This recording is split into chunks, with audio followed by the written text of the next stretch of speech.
Hello everyone. So welcome to CAT Reading Comprehensions. We are doing editorial essays and my name is Abhilasha and we'll get started right away. So guys, here in this session, we've been talking about passages and taking up questions related to reading comprehension. I hope these sessions have been useful. We'll continue to do more of these sessions as we go along. Right? I hope I'm audible and visible. If I am, can you give me a quick yes or no so that I know that I'm audible and visible? And we'll continue from there. Okay. All right. So quick audio check, video check. If I am, can you just give me a yes or no, and then we'll get started, guys. Remember to hit like, share, and subscribe so that uh, of course, as you know, I love the likes. The share is so that other people can join the same session. They will also take advantage of all that we are learning here, all that we are practicing. And the subscribe will help you participate in our chats. Because if you wish to participate in the chats, you will need the subscription. This is a subscribers only chat. So do make sure that you have subscribed. And then now let's get started. So in today's editorial essay, I picked up an essay from The Economist, and here it is. So let's read it together and we'll try and understand what this essay is talking about. So this year, International Women's Day is marked by a sense of foreboding. Okay, so we are saying there is a sense of foreboding. Of course, the word foreboding means have a deep, sense of something going wrong. Okay, even despair means that you are unhappy about whatever is happening, you are sad and things are not working the way they should be. Progress on women's right and representation is stalling. So progress is slowing down, it is hindered, it is hampered, it's slow. The number of women in parliaments grew last year at the lowest rate in a generation, so it grew very slowly. And the global financing gap for gender initiatives remains wide.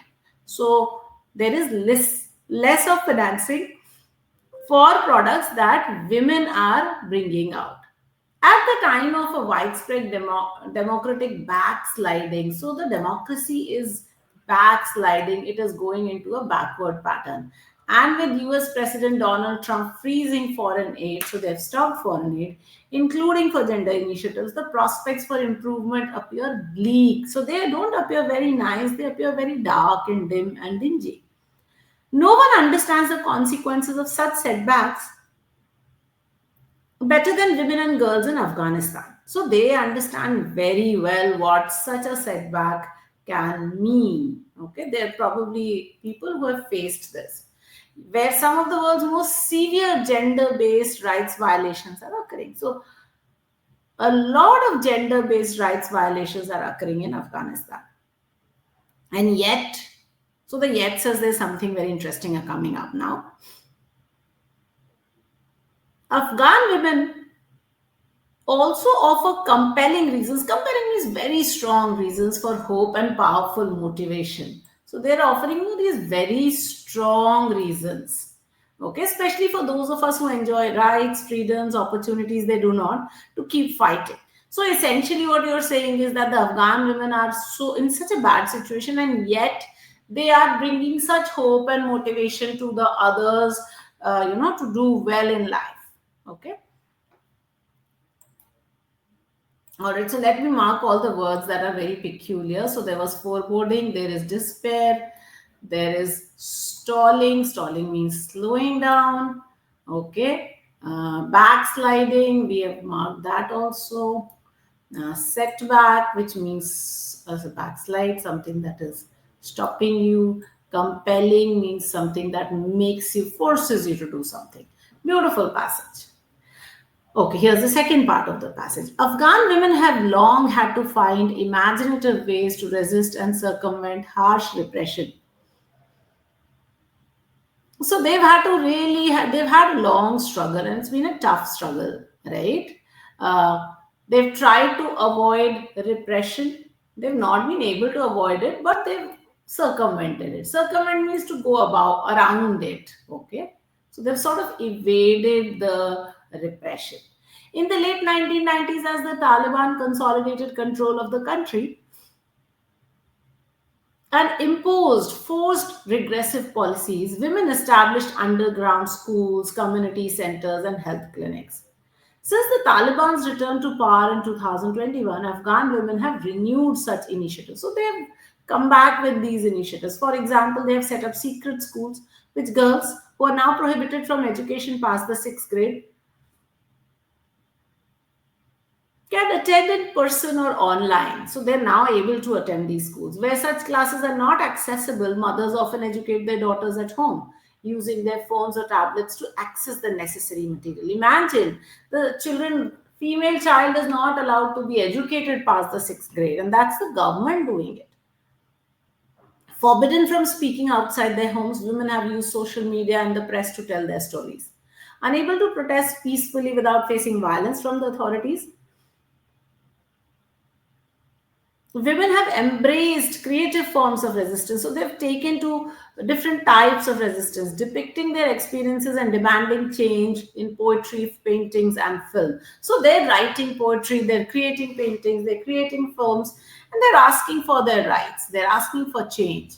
Sahara Mani's moving documentary Bread and Roses, which provides a glimpse into Afghan women's efforts to resist Taliban repression, has earned international acclaim. So this one has got a lot of fame.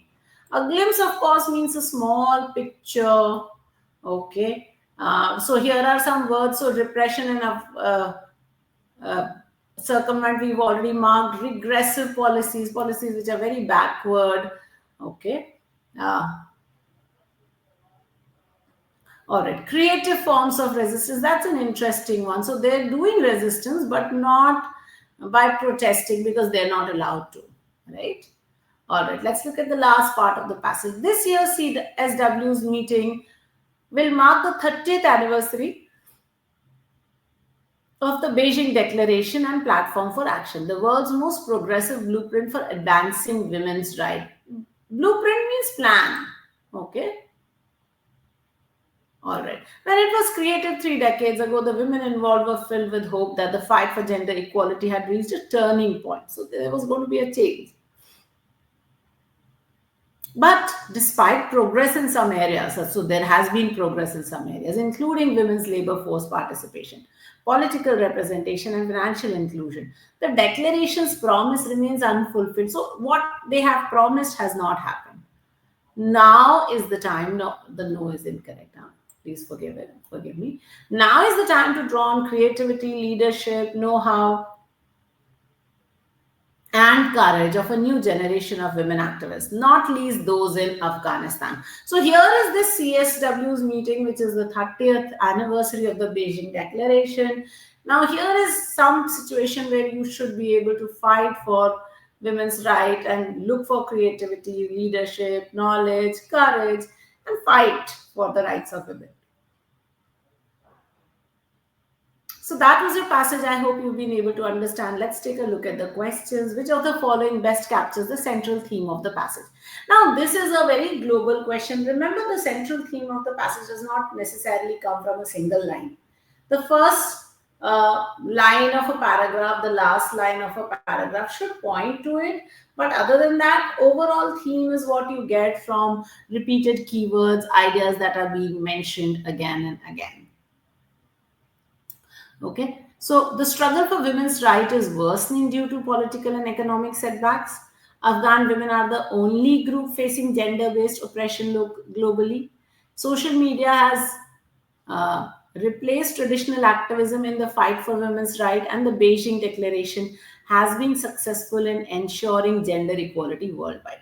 Now, clearly, option B cannot be an answer choice. Why? Because we know that Afghan women are the only group facing gender-based oppression globally is incorrect. There are other groups also. Option D also cannot be a good choice. Why? Because the Beijing Declaration has been successful in ensuring gender equality worldwide would be incorrect. So B and D are out of context. Let's look at C. C talks about social media replacing traditional activism in the fight for women's rights. But was the passage really about social media? No. The passage was about the struggle for women's rights and whether we've been able to do something about it. So here the best choice answer for us is going to be option number A and nothing else. So that's your correct answer. I hope you got that. Let me mark it with my pen so that it is visible. Okay, here you are. All right, the others cannot be the right answer because only will not work. Social media is not the key idea of this passage, and Beijing Declaration has been successful is an incorrect idea. All right, let's go to the second. Okay, here is your answer A. All right, what can be inferred about the impact of the Taliban's return on Afghan women? So, what is it that you can infer about the impact of Taliban's return? So, women have completely lost access to education and employment. Well, there is a problem with option A, but they have not completely lost access. They're doing it in secret. So, therefore, A is incorrect. Look at B, the repression has led to creative and underground resistance effort. Yes, this is correct. Because of the Taliban effort, they have started doing all their efforts secretly. Look at see, gender inequality in Afghanistan has improved due to international support. But were we saying that it has improved, and how is that relevant here? So not C. And the Afghan women have largely accepted the Taliban's restrictions. They have largely accepted. Again, we don't know. If they had accepted, then why would they have these secret schools and secret organizations? Right? So somewhere we are saying that this repression has led to creative and underground resistance efforts by the women and nothing else. All right, let's go to the next question. Correct answer is B, like we said. Okay, what is the tone of the passage regarding the current state of women's right? Do we even know what is the current state of affairs about the women's right, or is it just conjecture? So options here that are given to you are indifferent. Is the author indifferent about it? Is the author optimistic about it? Is the author cautiously hopeful about it?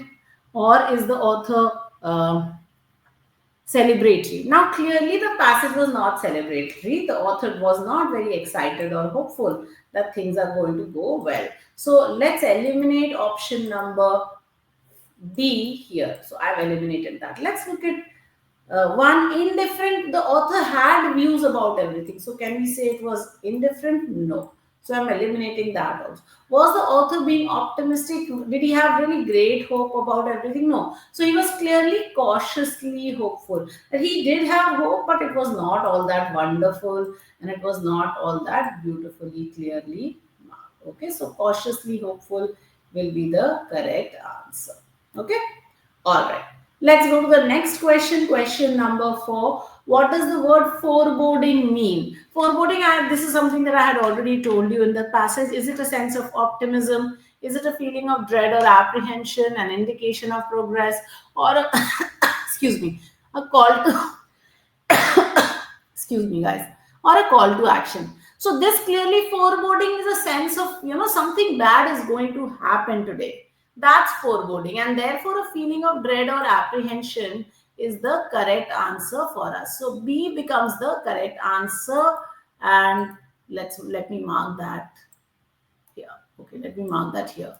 All right, I'm going to just cut out the other three so that we know that these are not correct. Okay, all right, let's go to the next question. Guys, I hope you're understanding.